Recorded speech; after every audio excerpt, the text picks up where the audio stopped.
Helmimi i fëmijëve në kopshtin numër 1 të Gramshit ka ardhur për shkak të vezës së kontaminuar me salmonel. Analizat ju morën 72 personave, 53 fëmijëve dhe 19 anëtarëve të stafit të kopshtit, të u dërguar në laboratorin e Institutit të Shëndetit Publik. Nga salmonela u prekën 17 fëmijë. Episodi i helmimit masiv ka ndodhur më 20 maj, por ngjarja u mbajt e fshehtë nga institucionet. Episodi u bë publik pak ditë pasi një nga familjarët denoncoi publikisht helmimin e nipit të tij.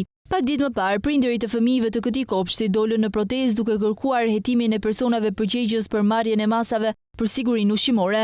Kryetari i Bashkisë së Gramshit, Besian Ayazi, mohoi akuzat për intimidim dhe fshehje të ngjarjes, teksa theksoi se kompania Nelsa SHPK ka fituar tenderin për furnizimin me ushqime të kopshtit, ka kryer të gjitha analizat e nevojshme higjieno-sanitare. Salmonela është një bakter që gjendet zakonisht tek mishi i pulës dhe vezët, ndaj dyshimet e para janë tek kompania private Nelsa SHPK, e cila ka fituar tenderin për furnizimin e kopshtit me ushqime.